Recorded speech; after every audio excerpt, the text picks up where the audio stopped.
une technique de marquage qui est encore plus directe, c'est vraiment l'ancrage. C'est-à-dire c'est une marque qu'on fait sur la carte avec un stylo ou un feutre. Et donc là, vraiment, si vous repérez ce type de marquage, il n'y a pas de bénéfice du doute. Là, ça veut vraiment dire qu'il y a un tricheur parmi vous. Alors, c'est plus difficile à faire ce type de marque sur les motifs comme ça qui sont très réguliers, très géométriques. Donc là, c'est une bille que je vous montre. Elle est à dos plein, il n'y a pas de bord blanc, mais ça à la limite peu importe. On voit que le motif est quand même très régulier. Là, il y a du mal à voir des détails là-dedans. Donc, s'il y a un marquage qui est fait ici, même pour le gars qui va regarder la carte, il faut vraiment qu'il ait une vision exceptionnelle et qu'il ait une capacité sensorielle qui soit hors du commun pour repérer la carte marquée. Donc, le plus souvent, ça va être sur des cartes avec des motifs complexes, avec des dessins. Là, on peut remarquer que sur la carte, il y a quand même beaucoup de zones différentes, il y a des points, il y a des arabesques, il y a des personnages, il y a des yeux, ici il y a une petite aile, ici il y a un petit trait, là un arrondi. Il y a quand même beaucoup de choses qui peuvent permettre de coder la carte. Par exemple, on va colorier en rouge un point, ou colorier en rouge le bout d'une aile, ou colorier en rouge une fleur ou un œil.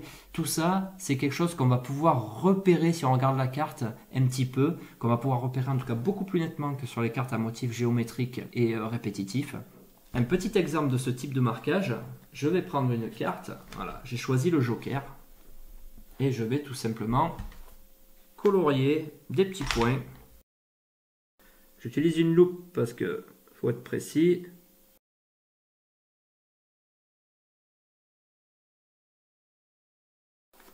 Voilà, donc maintenant, je dois pouvoir être capable de repérer cette carte dans le paquet. Peut-être pas du premier coup, peut-être pas à tous les coups non plus, mais de temps en temps ça peut arriver. Voilà, on va faire une petite démonstration. Voici donc notre carte marquée à 4 endroits pour être sûr de la repérer quelle que soit son orientation. C'est donc le joker. Et on va mélanger le jeu.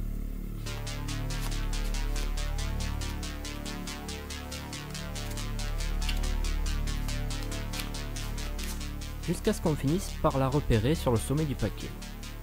A partir de là, par différents mouvements de faux mélange, on va s'assurer de la placer en dessous du paquet.